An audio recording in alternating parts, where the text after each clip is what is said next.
23 नवंबर 2025 की तारीख होगी जब इस देश के मौजूदा मुख्य न्यायाधीश यानी कि chief justice of India B R. Gavai retire हो रहे होंगे। लेकिन क्या अपने रिटायरमेंट से ठीक पहले उन्होंने मोदी सरकार को एक्सपोज कर दिया है? दोस्तों, आज की तारीख में हर जिंदा दिमाग का आदमी एक बात सोचने पर जरूर मजबूर है सीजेआई बी.आर. गवई के कार्यकाल के दौरान कि बिहार एसआईआर की सुनवाई हो या फिर कि इस तरीके के जितने भी महत्वपूर्ण सुनवाइयां हुई हो, सुप्रीम कोर्ट में जितने भी मामले ऐसे अदालत में पहुंचे हों, देश की सबसे बड़ी अदालत में, आखिरकार वो तमाम सुनवाई सीजेआई बी.आर. गवई की बेंच में क्यों नहीं हुई? लेकिन क्या इन तमाम बातों पर आज की तारीख में झुझलाते हुए जिस तरीके से सीजेआई बी.आर. गवई ने साहिब के वकील को यानी कि मोदी जी के वकील को फटकार लगाई है भरी अदालत में, सुप्रीम कोर्ट में, क्या उसने मोदी जी की धज्जियां उड़ा दी हैं? क्या उनकी पोल खोल दी है? क्या ये बात खुलकर अब सामने आ गई है क्या कि सुप्रीम कोर्ट पर दबाव बनाने की कोशिश मोदी सरकार कर रही थी?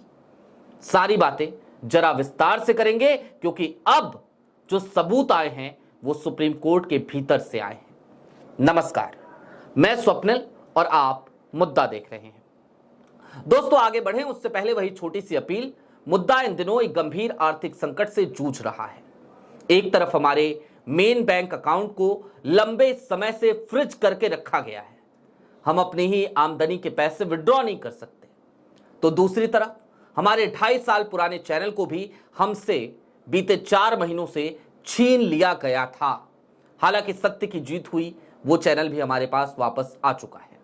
लेकिन इन सब के दरमियान डे टू डे ऑपरेशंस में मुद्दा को काफी मुश्किलों का सामना करना पड़ रहा है। ऐसे में आपसे गुजारिश है, यदि आप चाहें, यदि आप सक्षम हो तो छोटी छोटी मदद मुद्दा की जरूर कीजिएगा। इसके लिए आप स्क्रीन पर दिख रहे क्यूआर कोड या फिर के नीचे दिख रहे यूपीआई नंबर का इस्तेमाल कर सकते हैं। अब आगे बढ़ते हैं और सबसे पहले आपको 2 हेडलाइंस दिखाना चाहता हूं आपके स्क्रीन पर एक एक करके। आधी रात में अर्जी, सुबह फटकार, सीजेआई गवई ने क्यों कहा सरकार मेरी बेंच से बचना चाहती है? सीधी बात कह दी सीजेआई बी.आर. गवई ने बिना लाग लपेट के कि मोदी जी जो है ना, वो नहीं चाहते कि मेरी बेंच सुनवाई करे। वो मेरी बेंच में आने से कतराते हैं। मोदी सरकार कतराती है, देश के प्रधानमंत्री कतराते हैं। क्यों कतराते हैं भाई? दूसरी हेडलाइन देखिए, ये और भी ज्यादा मायने रखती है। स्टेट मिरर की हेडलाइन जो बताती है बहस पूरी होने के बाद बेंच मत बदलो। ये कोर्ट है, मंत्रिमंडल नहीं। सीजेआई का सख्त संदेश, ट्रिब्यूनल एक्ट पर टकराव तेज। अब ये 2 हेडलाइन आपको क्या बता रही हैं? इस खबर के विस्तार में चलेंगे, लेकिन ये दोनों हेडलाइन आपको क्या बता रही हैं? सीजेआई गवई ने फटकार लगाई सुप्रीम कोर्ट के सुनवाई के दौरान। किसको लगाई? मोदी सरकार को लगाई, साहिब के वकील को लगाई, सरकारी वकील को लगाई, अटॉर्नी जनरल आर वेंकट रमनी को लगाई। और क्यों लगाई? क्यों कहा कि यह कोर्ट है, मंत्रिमंडल नहीं? तो दरअसल हुआ ये कि सुप्रीम कोर्ट में ट्रिब्यूनल एक्ट के संशोधन को लेकर याचिका आई थी, उस पर सुनवाई चल रही थी, बहस पूरी हो चली थी। तभी आधी रात को मोदी सरकार की नींद खुलती है और जब उनकी नींद खुलती है तो उन्हें लगता है कि इस मामले की सुनवाई और ज्यादा बड़ी बेंच में होनी चाहिए। देश का मुख्य न्यायाधीश तो सुन ही रहा है, लेकिन उससे उम्मीद नहीं कर सकते। करे भी तो कैसे करे? जिस मुख्य न्यायाधीश की जड़ें जाकर बाबा साहेब अंबेडकर से जुड़ती हों, भला उससे उम्मीद कैसे करें मोदी जी कि उनके पक्ष में फैसला आएगा? तो नहीं कर सकते उम्मीद।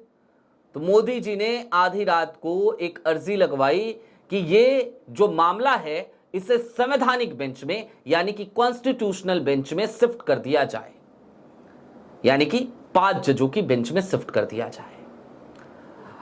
मजे की बात यह है, सरल भाषा में समझिए कि सारी सुनवाई पूरी हो चुकी है, बहस पूरी हो चुकी है, फैसला सुनाना है, और उसके बीच में मोदी जी की तरफ से यह अर्जी लगवाई गई। हालांकि अर्जी को चीफ जस्टिस बी.आर. गवई की अदालत ने, उनकी कोर्ट ने, उनकी बेंच ने तत्काल प्रभाव से खारिज कर दिया। लेकिन खारिज कर दिया, ये बड़ा ये बड़ी बात नहीं है। क्या क्या बयान दिए उन्होंने, जरा वो सुन लीजिए। टाइम्स ऑफ इंडिया के हवाले से आपको बता रहा हूं, टीओआई के मुताबिक मुख्य न्यायाधीश गवई ने सीधे तौर पे कहा कि हम उम्मीद नहीं करते कि भारत सरकार, अब आजकल भारत सरकार कहां कहा जाता है, लेकिन वो तो भाई बेंच पे बैठे हैं, अपनी कुर्सी पे बैठे हैं, तो कहेंगे भारत सरकार इस तरह की रणनीति अपनाएगी, इस तरीके की टैक्टिस अपनाएगी। उन्होंने टैक्टिस शब्द का इस्तेमाल किया था, इस तरीके का गेम करेगी, ये भी कह लीजिए, वो यही कहना चाह रहे थे। यह बेहद चौंकाने वाला है कि जब याचिकाकर्ताओं की बहस पूरी हो चुकी है तब केंद्र सरकार आधी रात को अर्जी दाखिल कर रही है। निर्धारित सुनवाई से पहले आधी रात को आवेदन दायर करके बेंच से बचने की कोशिश लगती है। इतना ही नहीं, उन्होंने आगे कहा, चूंकि 23 नवंबर की तारीख मैंने आपको बता दिया, सीजीआई बीआर गवई रिटायर होने वाले हैं, तो उनकी बेंच से बचना है। उन्होंने यह भी कहा कि अगर अदालत को खुद लगेगा कि यह मामला 5 जजों की बेंच को भेजे जाने योग्य है तो वो खुद ही यह फैसला करेगी। इसके बाद क्या हुआ, तो इसके बाद यह हुआ कि सुप्रीम कोर्ट ने केंद्र के इस तर्क को फिलहाल स्वीकार नहीं किया और कहा कि जब बहस पूरी हो चुकी है तब इस तरह की देर से दायर अर्जी अदालत की प्रक्रिया को प्रभावित करती है।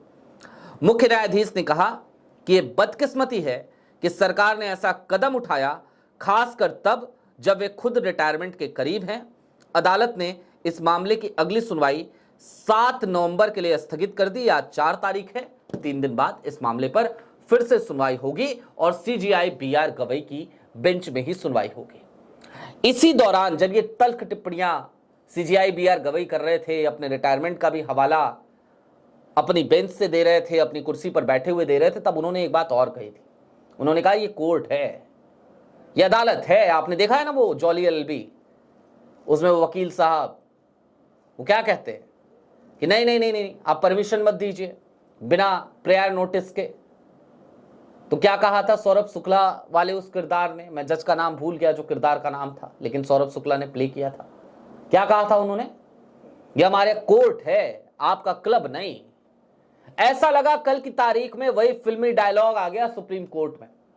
सीजीआई बीआर गवई ने मोदी सरकार के वकील अटॉर्नी जनरल आर वेंकट रमरी को कहा, this is my court, this is my court, not your cabinet. ये मेरी कोर्ट है, ये मेरी अदालत है, आपका मंत्रिमंडल नहीं है जहां पे जब चाहोगे तब किसी को रिसफल कर दोगे ना, ये नहीं चलेगा। हमारी बेंच से क्यों बच रहे हो। अब दोस्तों, सीजीआई बीआर गवई का अब तक का कार्यकाल, यूं तो बहुत सारी उम्मीदें सीजीआई बीआर गवई से रही, हालांकि उन उम्मीदों पर वो कितना खरा उतरे हैं, कितना नहीं उतरे हैं, ये उनके रिटायरमेंट के बाद समीक्षा का विषय है। ऐसा इसलिए भी क्योंकि हम सब की सबसे बड़ी निराशा कहीं ना कहीं जो लोकतंत्र में भरोसा रखते हैं, संविधान में भरोसा रखते हैं, उनकी यही रही है कि सीजीआई बीआर गवई तमाम ऐसे मामलों से खुद को बचाते हुए नजर आए जो मामले कमोबेश आज की तारीख में लोकतंत्र की रक्षा करने के लिए बेहद जरूरी थे।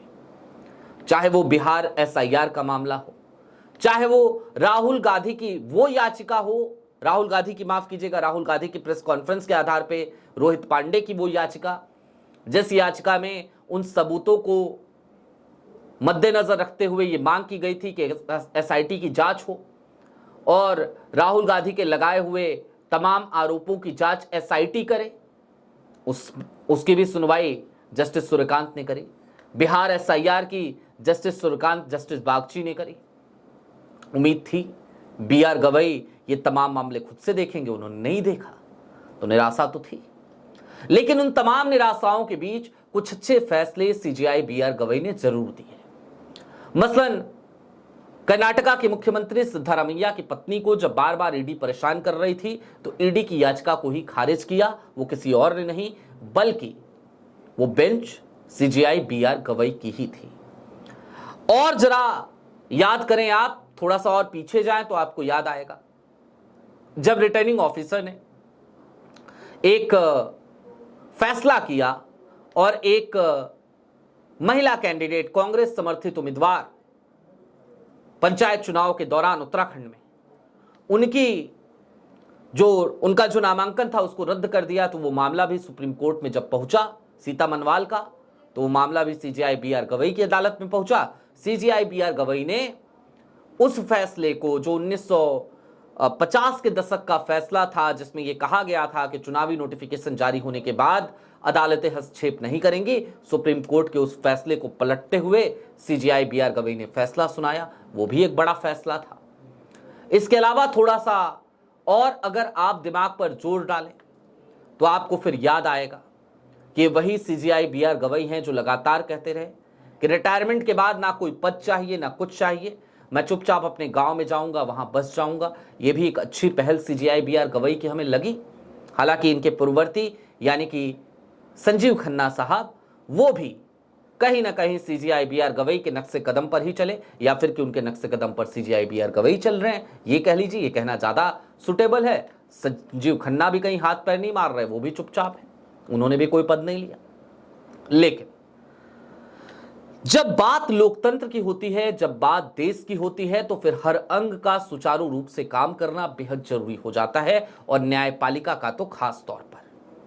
लेकिन आज की तारीख में यदि न्यायपालिका से इस तरीके के सवाल उठ रहे हों और न्यायपालिका को यह बताना पड़ रहा हो कि हमारे अधिकारों में कटौती करने की कोशिश या फिर कि हमसे बचने की कोशिश मोदी सरकार कर रही है, या फिर कि उन्हें सरकार को इस बात के लिए आगाह करना पड़ रहा हो कि आप इस तरीके की हरकतें मत कीजिए क्योंकि हरकतें लोकतंत्र के लिहाज से ठीक नहीं है, तो निश्चित तौर पर यह बात कही जा सकती है कि आज की तारीख में मोदी सरकार जो कुछ भी कर रही है, न्यायपालिका पर, सुप्रीम कोर्ट पर जिस तरीके का दबाव बनाने की कोशिश कर रही है, दरअसल सीजेआई बी आर गवई ने ना सिर्फ मोदी जी को एक्सपोज किया है, उनके इन तमाम कुकृत्यों को एक्सपोज किया है, बल्कि इसके साथ ही साथ सीजेआई बी आर गवई ने एक बड़ी लकीर खींच दी है और उन्होंने अपनी पीड़ा भी बताई है।